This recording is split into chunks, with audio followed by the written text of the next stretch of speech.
Another alley-oop pass to Copeland! Oh! That's what we've been waiting for.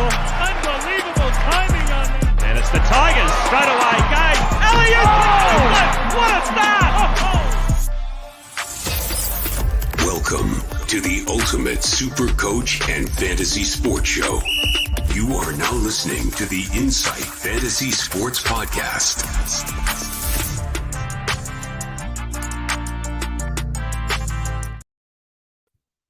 Hello and welcome to the Insight Fantasy Sport. This is our review show. I know that we don't usually do it on a Sunday, but I've got some stuff on Wednesday, so we're doing Sunday and Tuesday this week. As always, we're brought here today by the Standard Squeeze, Ryan from Astute Newstead, and Bonus Bank. I'm the SC Mattrix, and I'm here with Hammer. How was your weekend, mate? And also, tell us about your Spotify wrap-up. What have you listened to this year? Well, I've listened to a lot of us trying to get our numbers up. But man, my weekend was all right. It was my wife's birthday, so did a little bit of that sort of stuff, and had a pretty good round in head-to-head this week. Oh, fuck off. How was your weekend? Look, I did enjoy the cake that you made for your misso. That was fantastic. Mm-hmm. And J. Cole still sits at the top of my Spotify wrap up, in case you're wondering.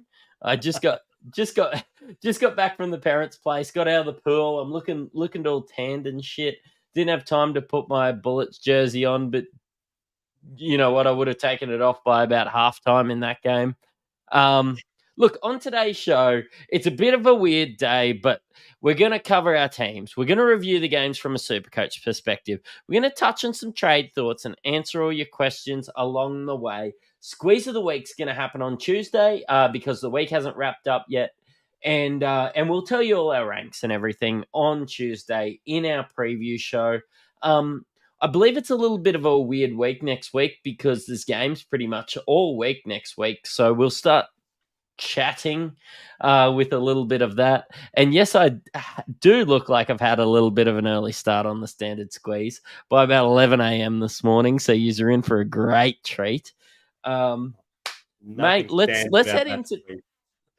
Look, before I hear you gloating, I'm just going to have a chat about my team.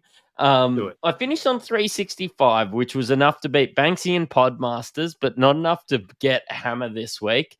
And those that watch multiple NBL podcasts probably know what I'm talking about there. I won about half of my leagues, and look, it wasn't too bad. I did decide to bring in Creek this week, which... can I say backfired? It probably did. I've still got Josh Roberts on my bench. I kept Denzel Valentine, which 24 in the single week was pretty good. Even keeping Taron Armstrong, which the old knee-jerk reaction was to fuck that guy off. But he was nearly as good as Miller this week. So how was your team?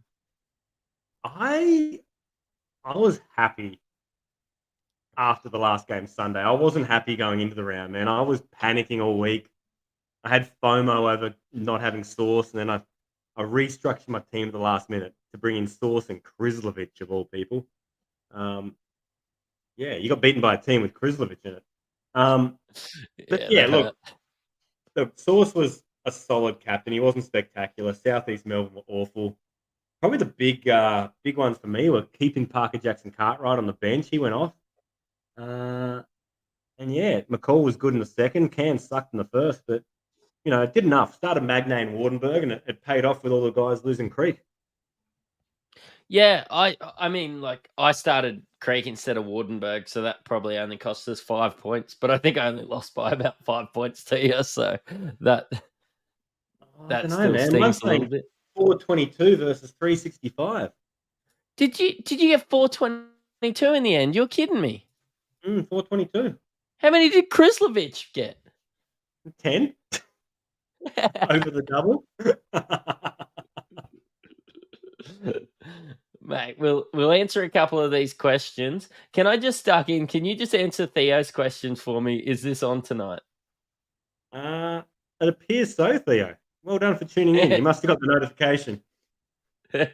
And thanks for Brano for the new for the new fits happening out here. I tell you what, you get good. Look, I'm skinny enough that this makes me look better, but you miss some of Hammer's broad shoulders, so that stings a little bit. Justin Done that on Pascoe, purpose. he's got to let go from the West Tigers, but hey, he's living life. Free Pascoe. I get it, man. Hammer has no idea what you're talking about. Now that we've done our release that it's actually Whisperer coming to the NRL show, not Hammer. So Sorry to disappoint. Great for everyone from the NBL show. Theo did end up getting 402 this week. I think that's an above par score. I think that'll be really good. I think about 350, 360 will be par. Anything in the 400s will be in the top 3 or 4%. Do you agree? You'd think so. It's sort of, he's got to wait. Sometimes get those adjustments at the end, but that'll be thereabouts, I reckon. What do I reckon? I'm presuming this is to the Brisbane Bullets fans in the chat, which is me. What do I reckon is worse, seeing a crow eat a mouse or the Brisbane Bullets losing games? I'd actually rather see a crow eat a mouse, to be honest. Although seeing Brisbane lose games is becoming quite regular. It's losing its novelty, isn't it? Yeah. I see 374 for the box score Bandits. That's what I saw too. Yeah, I think they haven't added up the captains yet. I got the projected at 422. Okay, cool. No, that'll be all right. Maybe I'll get a little bit of a bump too, which I'd be okay with. Yeah, for sure. Still finished behind you. I had the same captains as you, so yeah, solid.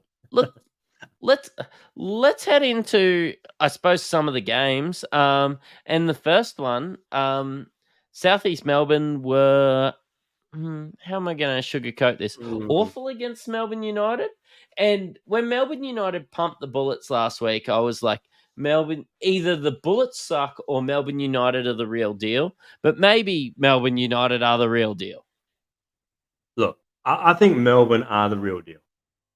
Supercoach-wise, I don't love them. Schedule aside, they had, 7 guys scoring double figures? They just shared it around so much. But the big one out of that one was JLA. He had 46 Supercoach points, 17 points, 7 rebounds, 7 block shots. Now, that was big.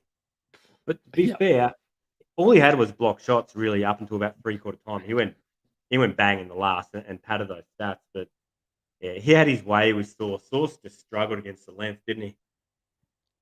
He did. And what do you get? 3 points for a block. Look, Source was still the highest scoring Southeast Melbourne player, which doesn't make me disappointed from a Source ownership. But, yeah, look, JLA versus Source, as a Source captainer, I'd hope this would go another way. Yeah, look, Source, he accumulated a lot. He had the 16 rebounds to go with the 12 points, but he was just inefficient. He was 3 of 14 from inside the arc and 1 of 3 from beyond it. He just could not get his shot off, man. It really struggled to pass the eye test, and he played the 24 minutes. He didn't have a foul until about the start of the second quarter, I don't think, but finished on the 4 fouls, always close to fouling out, but that team around him is abysmal right now, isn't it? It looks lost. It does. And I'm presuming you're taking into account today's game, which didn't have Mitch Creek in it. Mitch Creek, 25 points, was ruled out after this one for the next 3 games. So for those that have him, are going to have to trade him out. But you know what? Second highest score from Gary Brown. Wouldn't have been that bad of a pod play if you got in Brown at his 340K. And that would have been okay. He had a couple of turnovers. I think he's benefiting from not having Cummings there. Like, he's the ball carrier now. And there's no share in that responsibility. So he's got the opportunity. Some of his assists are down. There's not a lot of guys on that team that can hit a shot. Like the Toilets main man, Matt Kenyon, couldn't hit the backside of the barn. Ben Ayre's been shooting pretty well, but he's not a volume guy. And then you look at the bench, there's not a lot of guys. That's coming someone in I with wanted to three. talk about. That's someone I wanted to talk about. 17 Supercoach points. Yeah. You had Solid. to. He was all right. And look, when you share the ball around like Melbourne did, there's Bowen with 28 points, Bubbles with 27, Huck Porty Mhm. with 25. In our Podmasters chat, I have heard a few guys talk about bringing Huck Porty back in, but I think with Melbourne's schedule, I'm going to stay away unless I bring in a captain. Yeah. Yeah. Even so, like I did think about bringing JLA in this week instead of Source, just given it was that little bit cheaper and I had some structural issues. But I was sitting in that game thinking, I'm glad I didn't. Like, how often is he going to get 7 blocks? And if you take away that 7 threes, 21, 21 away from 46, you're not left with a huge score, are you? Like he only had maybe what was it? He had 17 points, which you got late. The 7 rebounds. He still had a couple of turnovers. It wasn't convincing for me, and he hasn't been convincing or consistently big all year. You getting that feeling? Yeah, I think so. I don't know. It's hard. Like, consistency isn't there, No. but I think the upside and like scoring 46 in a game, you'd be You'd be happy ecstatic. for sure. Yeah, Ben Air. But A like lot of guys the took a fact that punt we on can him. keep Source for another week, though, when you do Yeah. that, hey. That's it too. A lot of guys took a punt on Ben Air. He had the 17 Supercoach points, 11 actual points, but he's pretty one-dimensional. And man, him and Sean Bruce have to be the 2 biggest flogs in the league. Like, I'm probably getting ahead. That second game, he just about started a scuffle with Gary Clark over nothing. He's got little man syndrome. What do you know about Mate. You've played with me, and I may have a little bit of a Ben Air effect out there. that? Without the 3 ball. Yeah. Hey, you were there that day that I hit 3 in a row. The old Mellow. Yeah, that was a good warm-up. That was a good warm up. What was it against? Was it against Roma? That was a banger. Yeah, put that one in the scrapbook. Yeah, exactly. Yeah. I just got to dig that out of Glory League at some stage. It'll get played. Let's have a look at what do we call these? The cyclone up there. Cairns Taipans got pumped. They were too busy preparing the sandbags before this one. Yeah, look, they just didn't look ready. Honestly, they just didn't look ready. Like New Zealand came to town, just took care of business, and New Zealand haven't been a great team all year. No, they got blown away. New Zealand was solid in that game, but they look good. Cairns just look a bit dysfunctional. Just about the 4th game in a row they've had a different starting lineup.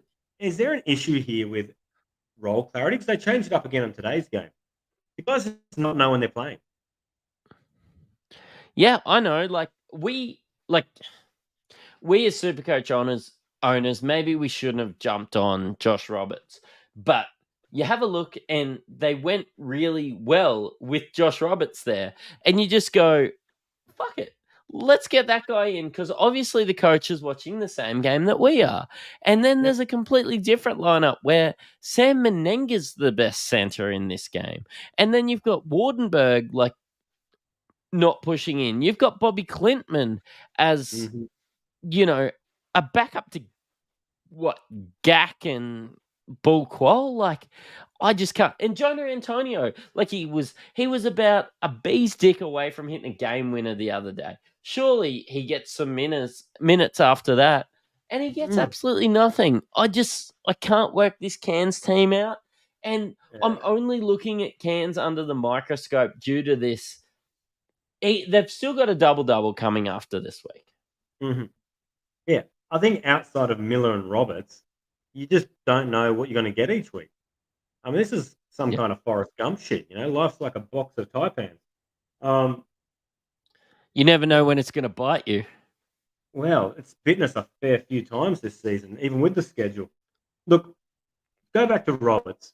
I was all in. I'm not going to say I was wrong, I just probably wasn't as right as I usually am, but he's cooked. Like, you're right, man. That game was special. It's the best they've looked. Miller had that target on the roll instead of all these guys that pop. Menenga pops.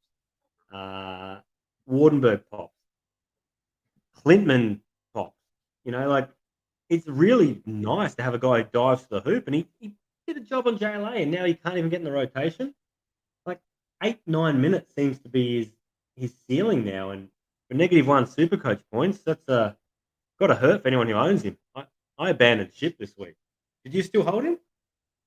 I've still got him, yeah, because I'd Ooh. spent that money to get Mitch Creek. Yeah, I could that have worked out sat well. there with a single on Lamb and got more points. 100%. Yeah. I would have beat you. Let's not get carried away. A couple other things out of this game, though. McCall had the 17 fantasy Supercoach points, was very average. Keep going. I'd considered captaining him, and at this point, I was pretty glad I went with Source. Miller had 22, seemed to struggle. Wardenberg was solid with 14. The minutes were there. But other than that, the big other disappointment was Bobby Clintman. 20 minutes, got the court time. This is after coming off a 22-point or 20-point first half. Last time he played, and 5 Supercoach points. I got him on my bench, but I think I'm parting ways with him this week. Mate, I need to part ways with Creek, Roberts, and Clintman, so I don't know what I'm doing. Look, there's a comment here from the Real Braino about when's it time to jump Real off these Braino. pants. Yeah. Yeah, or I'm assuming it's the Real Braino. Yeah. He says... Great graphics. Yeah. He says, hey, guys, when do we start bailing on Cairns players? Because loading up on them lately has been awful. Understatement. I always had in my head, you'd save a boost and, you'd get off right at the end. I've got off Roberts last week. I think I might get off Clintman this week. I'm almost at the point where I'm probably going to end up before their run finishes with just holding on to Miller, McCall, Armstrong. Yeah. Yep. Possibly Wardenberg, unless I can think of a better way around it. But yeah, you're right, Brano. They have been disappointing. And you're almost at the point now where the schedule's going to allow you to move on a bit. Yeah, and like if you look at the schedule, like you nearly start looking at Sydney players. If you hold on a week and don't use a boost on some of those blokes, you look at Adelaide the week after. They have the best schedule over the 4 weeks after round 12. We've just finished round 11, so that's after next week. But yeah, if you're using boosts, you start to think about, your Sydney teams and look, it's probably Sydney and Adelaide over the next 4 weeks, isn't it? Moving into the end of the season with New Zealand and Illawarra starting to become relevant again. Talking New Zealand while we're still on the Cairns New Zealand game, there were some big scores across the board for New Zealand. And one that stands out to me, a guy we haven't talked about a single time this year, Rooster Vicious. 36 Supercoach points, 21-8-3. Doesn't he just scream Josh Roberts replacement? Doesn't he ever? He'd be worth, what, a bag of boiled lollies and a paperclip? 117K, if that's what that's worth. Really? That's surprising. I was bringing up Rooster Vicious a bit earlier on in the year, and then his role just seemed to go away, or everything seemed to go to Lamb and PJC. Injured. Yeah, injuries. It's still going to be hard with Rooster Vicious. With what's the other bloke coming back in? Cheatham. Yeah. Well, Cheatham was there on the weekend. He was meant to play, didn't hit the court, but was in uniform. I was actually hoping he got on for 30 seconds and dropped 100K. But yeah, they're on a double this week. It's something to keep an eye on. If you're looking for a downgrade option, possibly you could probably hold him on the bench if that role continues. But don't jump to that. I'm thinking out loud. I don't want to throw another Josh Roberts amongst the group. And I know a flying toilet isn't there, but I do have to shout out. I have seen it on Twitter. Finn Delaney, 31. Look, he did call it 5 weeks ago, and look, it come true. He still owns him.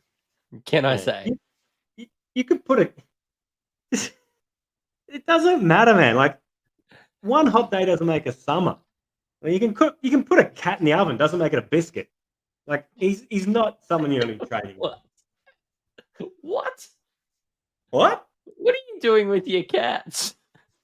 Man, tell me you've seen White Men Can't Jump. That's a great quote. I just want to see you elaborate a little bit. I think about that quote more often than I probably should. I just think how relevant it is at times and how often I don't use it. And this deserves it. Man, you are more than standard squeezing tonight. Wow. Should we move on to the next game? We should, unless you want to cover anything to do with Mango. Look, he wasn't awful. He beat his break even, had 16. I think his break even was 13. I'm still holding. His forward center eligibilities let me do a few swift maneuvers.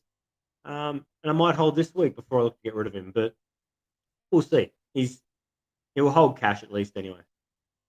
So yeah. Saturday, man. First game. Yeah.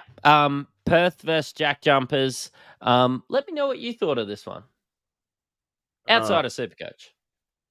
Look, man, I watched the first half. From memory, my beautiful Jackies, we were up 16 or something around half time at RAC Arena in the Coliseum, getting it done. It was looking pretty good. Magnay was looking magnificent. I went to bed thinking this is in the books. Woke up the next morning, checked the score. What happened, man? Cotton on the buzzer pretty much to sink us and rip my heart out of my chest. Brutal. And it was the Perth Wildcats faithful. It was, the guys we expected. Referees. It was you. What's that? The referees. Yeah. Well, it was Cotton and Pinder, the guys that if you think it's going to go well, it's going to be those guys. But I was a bit disappointed in Doyle. I was especially disappointed in McVeigh for those that added him because he was sub 300K if you needed to get that. Yeah. So McVeigh happy in was 42 Supercoach points from Magnay, though. That guy's a beast.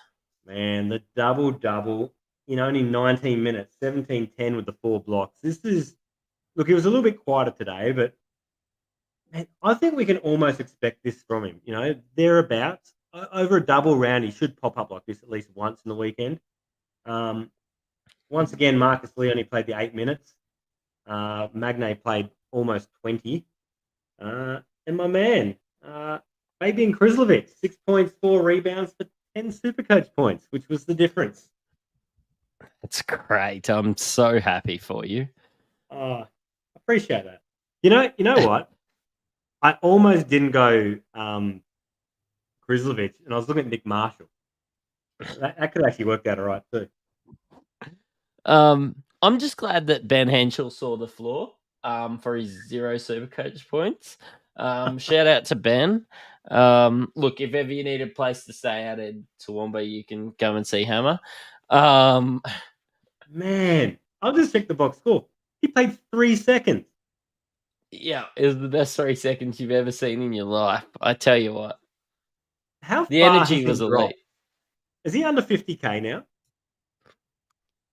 No, he's 58,500, and I don't think he can actually drop much further than that. But he might drop further than that coming into next week because price changes haven't happened. Of course, being for those that aren't listening, 8:54 Australian Eastern Daylight Time on Sunday. So that's probably one of our worst calls of the year, Ben Henschel.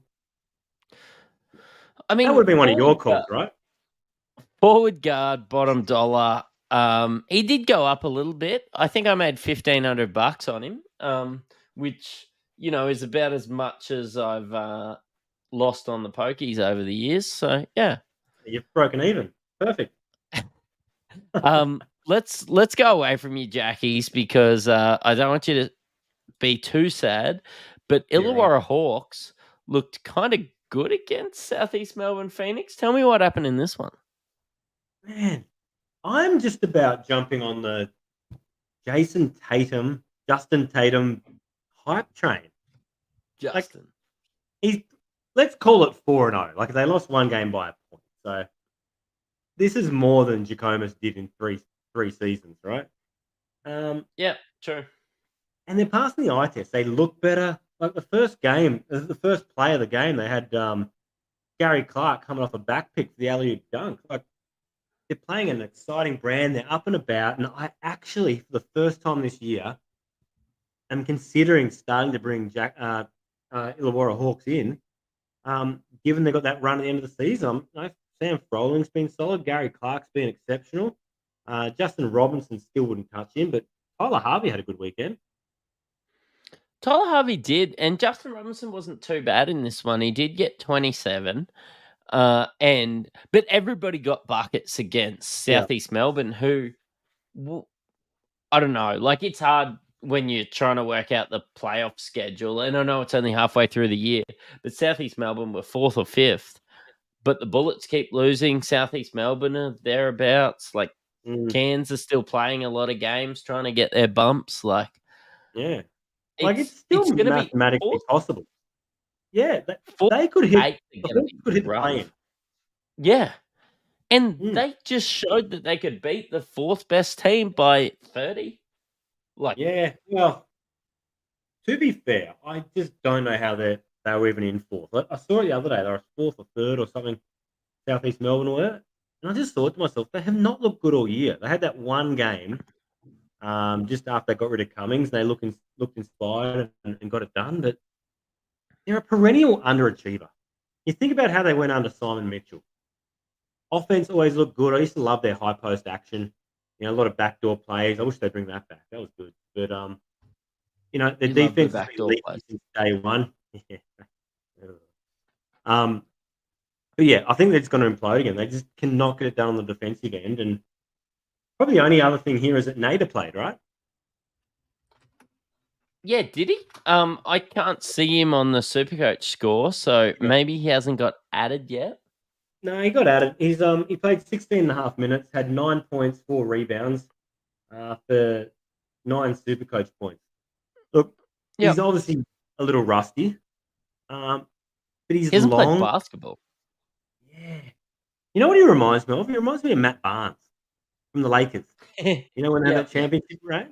I don't know if it's the looks or what, but he's that slasher kind of guy. I think he might be all right with him if they can get the rest of their squad sorted. Hey, look, Mr. CBB, big fan, comes on almost every week. Just as your current tips for the top 4, and I'm going to rattle off mine. I think it's going to be Melbourne, Perth, Jack Jumpers, Kings. I reckon you might be pretty close. I think Tassie, they dropped 2 this weekend, but they seem to always get together. Melbourne are light years ahead. That's a lock.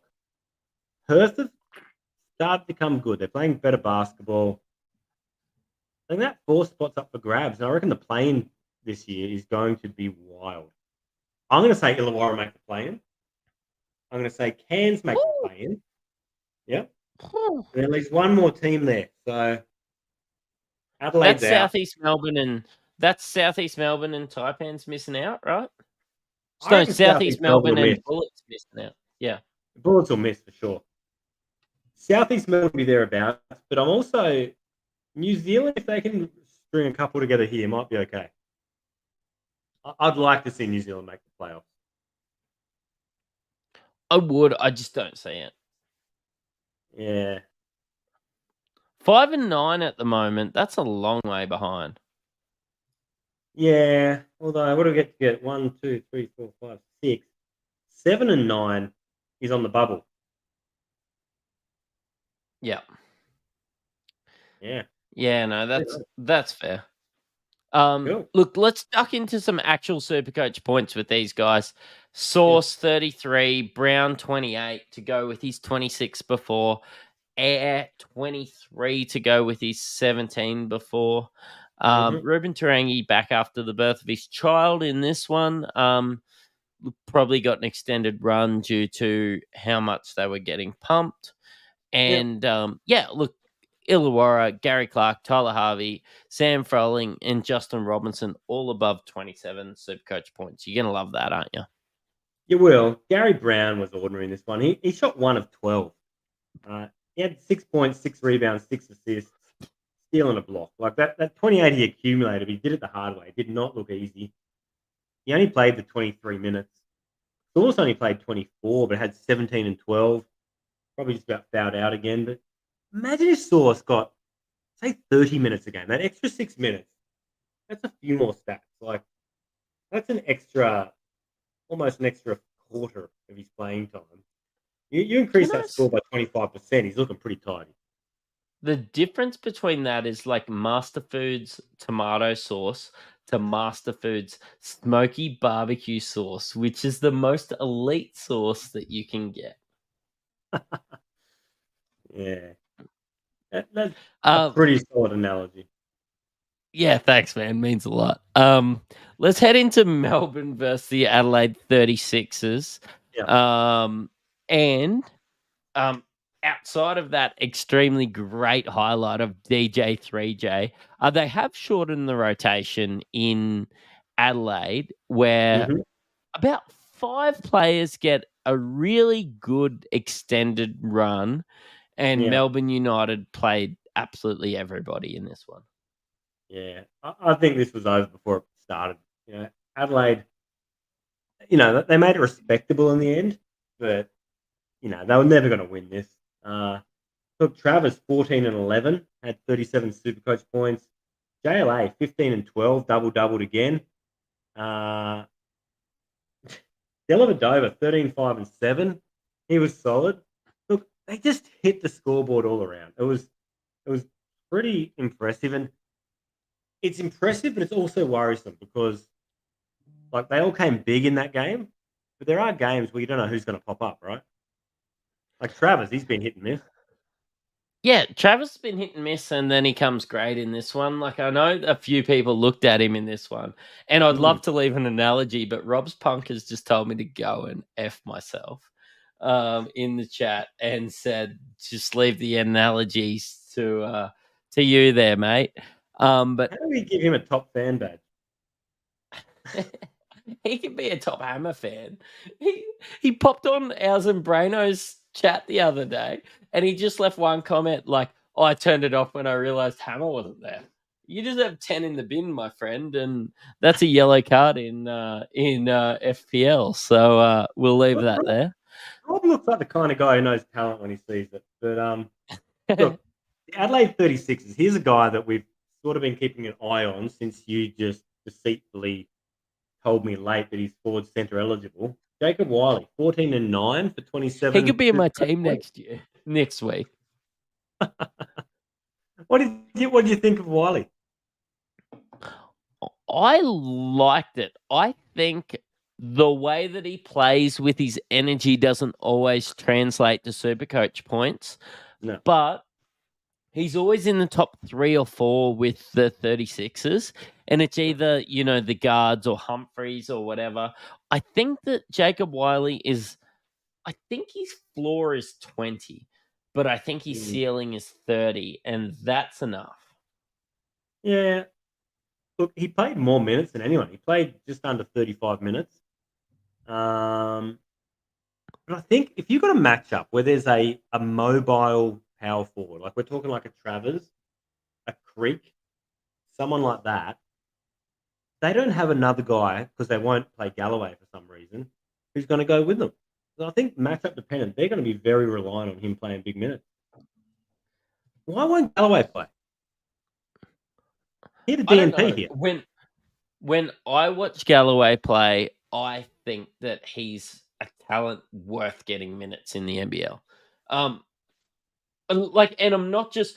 I was probably watching him because I added him in Supercoach, and I was probably putting him under a microscope for that reason. But when he got the minutes, he hit his shots, He rolled to the rim.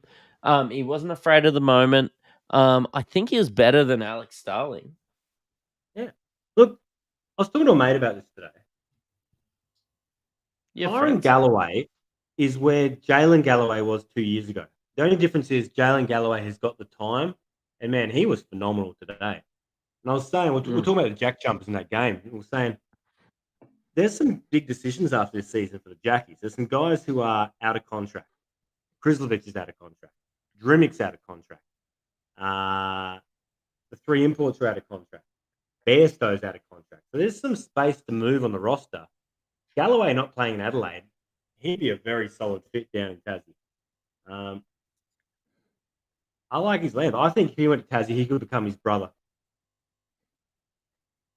Yeah, and the talent's there, and that's probably why we were looking at him. But like when you see what Jaylen's doing, you just start to think, like, why isn't he getting more minutes when there's absolutely nothing to play for in Adelaide?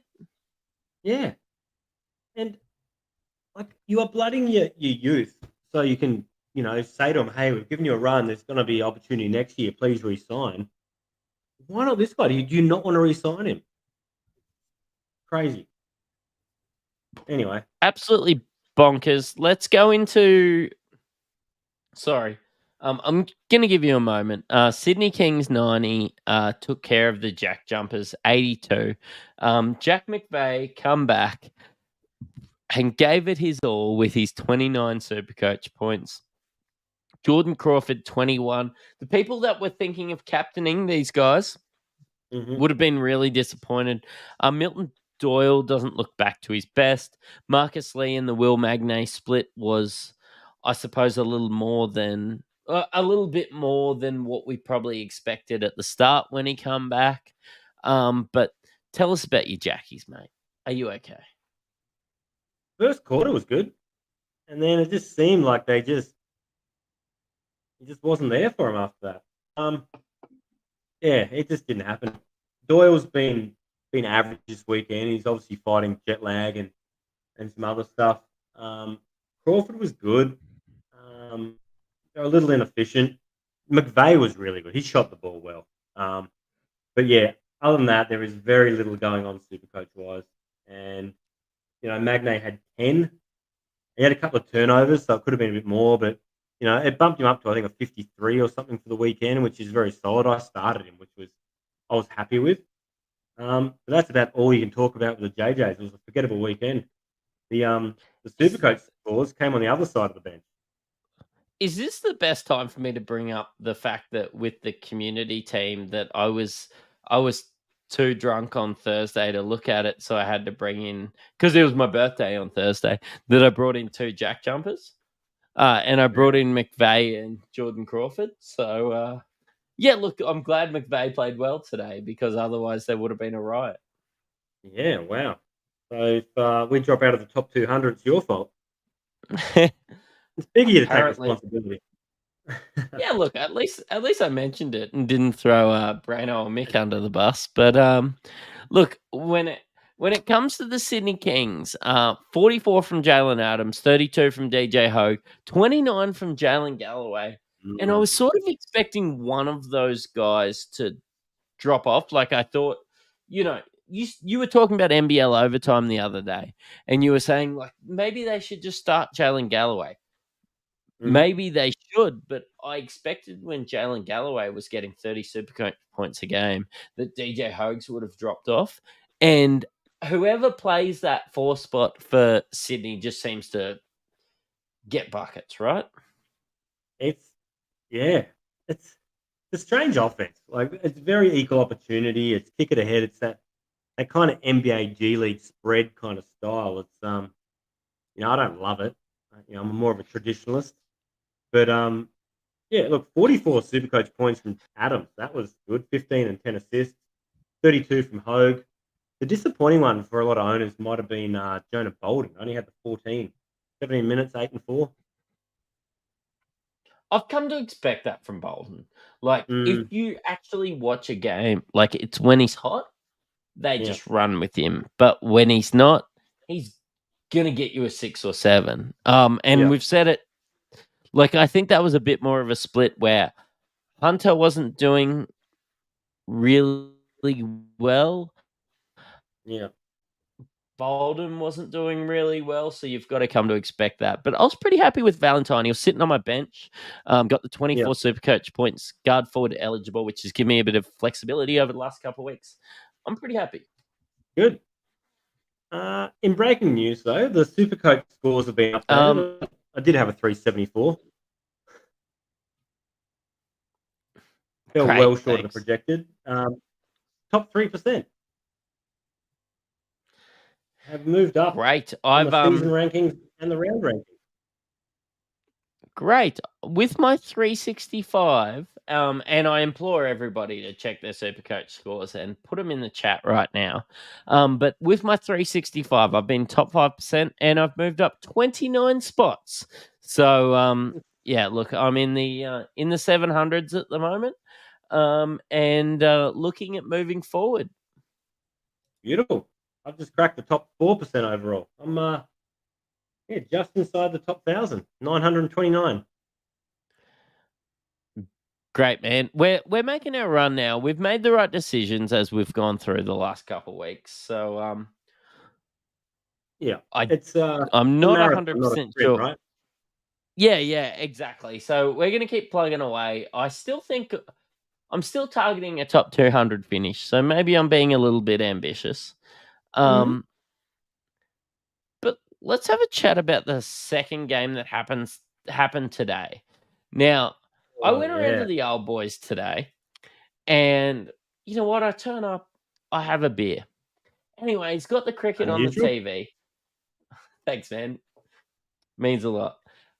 Look, the cricket's on the TV, and Pakistan just start dropping wickets like flies, and I go, man, there's not much here. I'll check the score in the basketball. Anyway, the Bullets were down 20 odd, and I've just gone, let's go have a swim. Like, it doesn't matter what happens with sport today. And I didn't see anything that happened, and I don't know if you saw it, but the Bullets came back from 20 odd down. Man, it was an ugly game. I watched most of it, and I went outside to do a few things, probably like start of the fourth, and I came back. There was like maybe a minute left, and it was a 1-point ball game. And then that wild finish, Brisbane drive to the hoop, kick out. Was it Norton? Hits a 3 on the buzzer, waved off just after time expired. Wow. Man, Cairns got a get out of jail free card on that one because it was ugly all around. And I'm disappointed. Look, I'm glad I didn't captain Miller. I really considered captaining Miller this week. I'm glad I didn't captain him, but 19 points from Miller, 44 from McCall. Menenga was the center of choice again today. Josh Roberts, did he even see the floor today? Like, they really shortened the rotation. DNT. They really shortened the rotation. So I got -1 from Josh Roberts for the week. Yeah, like, Antonio and Josh Roberts have been pretty good, I thought. Yeah, I can't work this coach out. I'm going to ask Aaron Baines what he thinks. He just about had a repeat of the last time they played today. He was ready to brawl. He always is. And look, Aaron Baines has been not the center that Brisbane thought they'd be. He's not going to get re-signed. No. I would imagine. Look, Sobey had 39 Supercoach points today.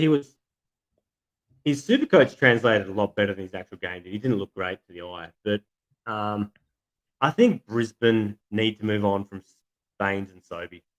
Like, the experiment's been dragging on for a couple of years. I don't think either of them are great culture fits. Like, I think you move on. They're tying up so much money with marquee contracts. You did a good job of clearing house last year. I think you really got to start again. It's, you look at what's happening in Adelaide. McCarron, Kadee, these guys, there's a changing of the guard. And at some point, you've got to pivot and change direction, whether you like it or not. And maybe that's where we go. I agree with you. I know Bangers is on his way out, but he's stealing their money. Yeah, I'm presuming we're going to have to bring someone in for Sobey, and yeah, I just don't know what else we can. I don't see anyone coming through juniors. Like, we keep a little bit of an eye on that being up in Queensland ourselves, and I don't see anyone coming through that can hold that spot like Sobey. Like, we're gonna To have be to bring fair, someone in. when Sobey first came to the league with Cairns, he wasn't this marquee guy. He was this skinny kid coming off the bench, and he was athletic. Like, his game has changed a lot over the years from when he was in Cairns to Adelaide to Brisbane. Maybe they're a couple of years away from blooding someone, but I'll tell you who is legit. Is Rocco Zikarsky. Man, he had 19 Supercoach points in 7 minutes. Man, he was swatting shots like they were flies. He was active today. Brisbane nearly need him to be worse than this so that he doesn't get drafted. Well, isn't he? He's a 2-year plan, isn't he? Isn't he too young to get drafted this year? They do get to have him next year, right? I think we have him next year, and then he's going to like, you can enter the draft whenever you want, but the idea is him to play for 2 years. Yes, you are correct. Yeah. Look, I think if you move on from Baines next year, he's going to demand 20 minutes a game. He will be your Terrell Harrison. Maybe bring in an import big to mentor him in the 4th spot or something. But yeah, he's rock solid. I wish I didn't trade Josh Bannon out, because he had a break even of 35. He covered 33, and he's going to be somebody that I want further on.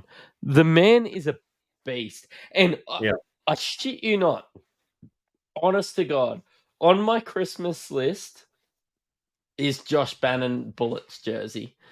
So whether my wife or my brother gets it for me, yeah, that man. Oh, sorry. I mean, at 33, can I call him that boy? Sure.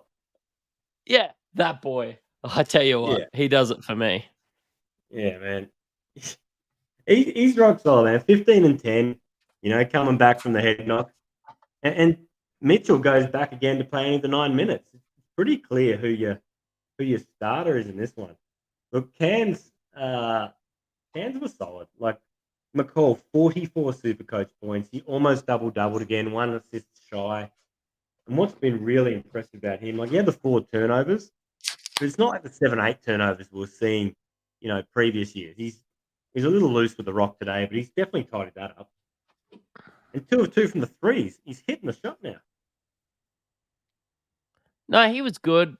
And what do you think about Taran over the weekend? Is that enough for you to keep holding him for a little bit longer? You alluded to it a bit earlier.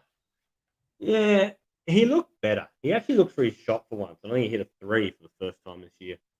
I'm just looking at his stat line. He actually looked, to the eye, he looked more active than he was. I'm just concerned about the assists. This is a guy who, in college, pretty much led the nation in dimes. And it just isn't working. I don't know if they just haven't got enough shooters around, or... Like, I saw a couple of plays today where Taran got the rebound, and McCall's just, like, chasing him down to get the ball out of his hands. I'm like, Taran, man, you are the point guard. Tell this, 2-3 man to go run the wings like he's meant to. It's a difficult place to be a point guard next to Taj McCall. We've seen it in the past with the point guards they've had the last couple of years. It's very difficult to play beside him because he's so ball dominant. He's going to get leather poisoning. And Bobby Clintman disappointed. Probably it's hard when we do a recap and you sound disappointed in Bobby Clintman's 5 points in the first game. You know it's coming in the second game, and 8 this one. Look, it's probably time to go, Bobby. Yeah, drop cash. See you later, Bobby. I think at 190K, and I've saved a bit last week, so I've got a bit to play with.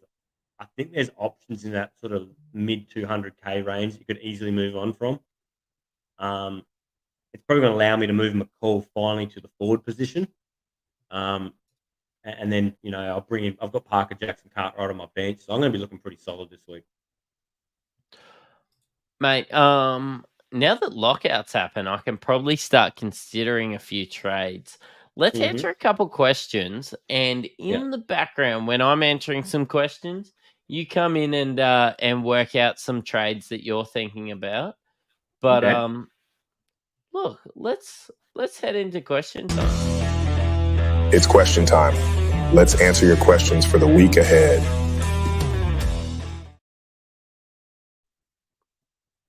Mate, as I duck down, I'm going to answer them all as we come across. There's lots of chat about the West Tigers, which is probably the wrong chat for that. Can you just tell me what happened in that second Jack Jumpers game? Global's mentioning. And I'm presuming there's a lot of Magnate chat in the... Yeah. Look, it just didn't happen. Got looks. Well, I think it was the second quarter. We scored 6 points for the entire quarter. It was our lowest scoring quarter ever. We just could not get good looks, and we couldn't even hit the ones that we got. It just wasn't our day. Things just didn't work, you know. It's just disappointing that we should have got the Perth game. You know, a 1-on-1 weekend, you would have taken it. But, yeah, to drop 2's been a bit ordinary. 0-2 hurts, and it's okay. Yeah. I can... You know what? I can relate being a Bullet supporter. Or a Toowoomba Mountaineer. Hey, they won a game. It was against the Port City Power, I heard last time. So, Yeah. Mr. CWB in the chat, is it worth holding Lamb rest of the season? Giving, you know, the fact that there's not that many consistent forward options. I don't hate it. I don't hate it either. Like, if you've got coverage on some of the singles, and depending on what your coverage is, like, he's solid on a single if he's put up a 40 every week. And they do have the backloaded end to the season. So you could do a lot worse than Lamb. He's been rock solid. Cheatham's coming back. I don't know how that affects him. It might be better, you know, because they play a lot of small ball where he tends to go to centre when Mango goes to the bench, almost, if they don't play Dane Pinot. Yeah, I don't hate it. Global, one of our biggest NBL fans, can I say? Okay. Which team has the best fixture from now on? And I would say if I looked forward a week, I would say that it's Adelaide. But heading into next week, it's probably Sydney, isn't it? Yeah, more than likely. Sydney's got the double this week. Adelaide has. There's 8 teams on the double this week, isn't it? It's a big round. So it's a big round. So Sydney go 2-1, 2-2. Why I like Adelaide is they have a single this week. Yes, whoever you bring in from Adelaide, you probably have to bench them this week. But then next week, when there's only 2 on a double, they have a double, and they go 2-1, 2-2. After going, obviously, 1 this week. I really like Adelaide going forward. And Sydney. Like, that's why I've held on to Denzel Valentine when the knee-jerk reaction was to get rid of them. But maybe Sydney, like maybe a Jaylen Adams or someone like that's a look going forward. Quite possibly. And, yeah, I think you've hit the nail on the head there, man. That's probably the strategy there. And Adelaide has shortened the rotation. Like, there's some consistent minutes coming out of some of those guys now. Yep, I agree with you. Do you know much about the...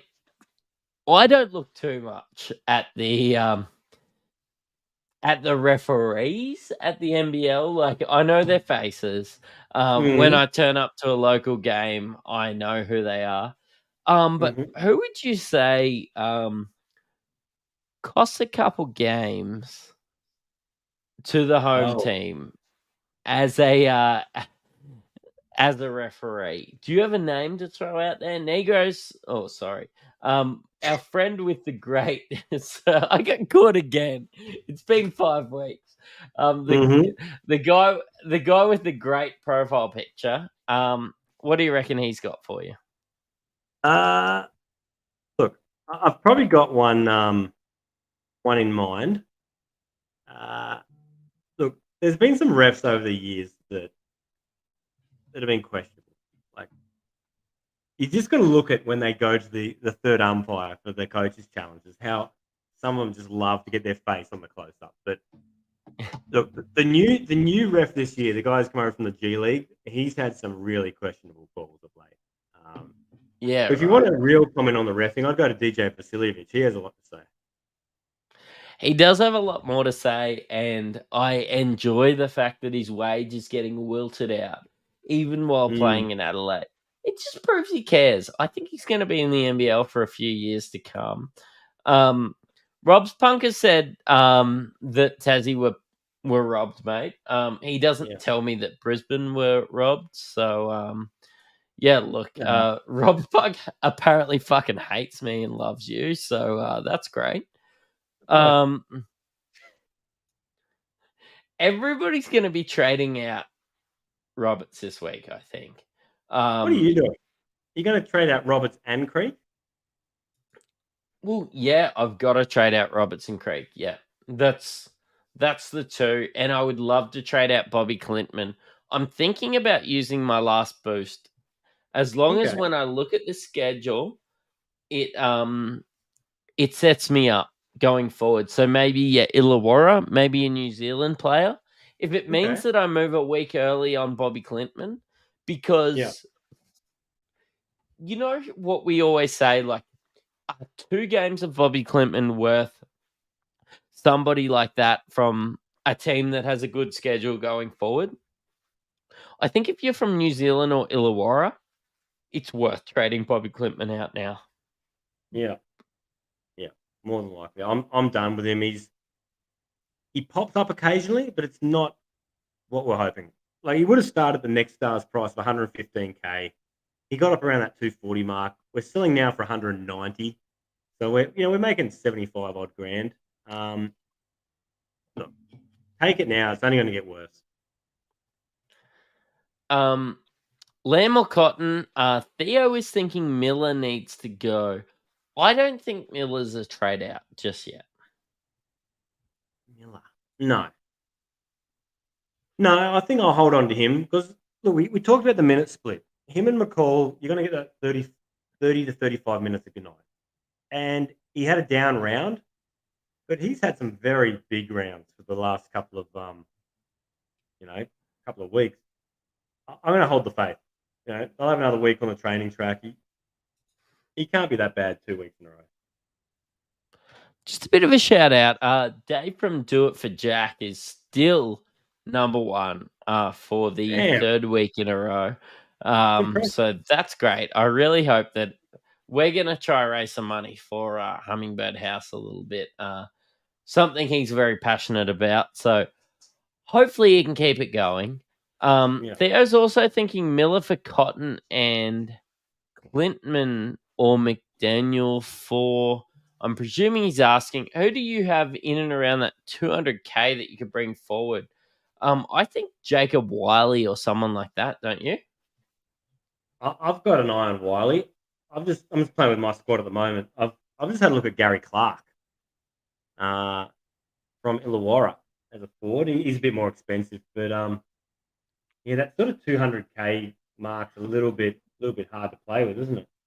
Let me chuck my 200K is hard. If you've got 250, I think it gets a bit easier. Who's relevant? Matt Kenyon at 167. He seems to have a role, but he's not amazing. I just don't want to put it out there in case Toilet runs with that. Webster, Ben Air. There's not a lot in that range. Mitch McCarron. I know I've been ragging. I know I've been ragging out on Rob's Punk, but he's actually saying that we should make a soundbite about the fact that I said I really like Adelaide before. And I'm sorry, but the schedule's good. And Supercoach-wise, when they want to play 4 or 5 guys, like 30-odd minutes a night, I'm going to pivot to them. The coach has changed. They're not a good basketball team. But when they're playing, who is it? Humphreys, Traykel, DJ 3J, and Jacob Wiley as many minutes as they're playing, I'm not going to be too proud to say I'm going to add one of those blokes. Yeah. I'm not going to say I was wrong. Just wasn't as right as I normally am. Adelaide might come good. Menenga in for Wardenberg and Miller in for Cotton. How do you like that for trades? No. Menenga, Wardenberg, it's the same. Like, you're wasting a trade. Potato, there. potato. Tomato, Yeah, tomato. exactly. Miller for Cotton. What's Perth's schedule coming up? Look, per schedule is 2 and then triple ones after that. I am not looking at Perth. I will add Perth players in round 16, but yeah, not now. Yeah, unless it's a 1 week rental for a captain player. Well, it will be. For a point of difference. Like, I wouldn't even rent it 1 week unless you're captaining it. Yeah. But hey, could work out. Could be that point of difference you need to, beat Mattrix in head-to-head. Like Krislovic was this week. Yeah, Krislovic cooked me. So, yeah, I can't wait to high-five him at one stage. What would you do if you traded it? Yeah, I'm going to have to jump to do that for the record. What would you do if you traded in Doyle instead of Crawford this week? Hold or try and go sideways to Crawford, asking for a friend? No, you hold Doyle. If you made your bed, you fucking lie in it. Exactly right. You lie in that filthy bed and you think about what you've done. No, look, Doyle's going to come good. Doyle will. He's an elite player. Yeah, he was slow. He just didn't shoot well. The whole team looked a bit out of it. It's not like he was in a funk and the rest of them weren't. Crawford was good in the first game. Today, he was okay. Like, he carries the team a bit when they're struggling offensively. Like, he can get a bucket. He's good to watch. But look, Doyle's really the barometer for that team, and he'll have another week back at home. Get over the jet lag and everything else, and they'll come good. They don't have too many bad games in a row. I'd keep the faith. In Doyle, we trust. In Doyle, we trust. And I think that's a good time to finish the stream, mate. Look, I know that people don't always expect us here on a Sunday, but I actually appreciate everybody popping on a Sunday. It's actually a good night. You know what? The games have just finished. It's fresh in our mind. Not even Supercoach wise. It's just more everything else is fresh in our mind. And I don't mind the old Sunday. It's like going to church. It's cathartic. It's good for you. This is how you should spend your Sunday. Rest on the Sabbath. Exactly, man. And I'm going to rest tomorrow. So, yeah. Thanks, guys. Thanks for popping on. And we will see you all on Tuesday, 7:30. Hard-ass Tuesday. Pizzas from Domino's and podcasts with Mattrix and Hammer. Exactly. I hope that Bottom Art puts on a special and I'll be able to get something good. So you've listened to an Insight. You've listened to an Insight Fantasy Sports podcast. Cheerio.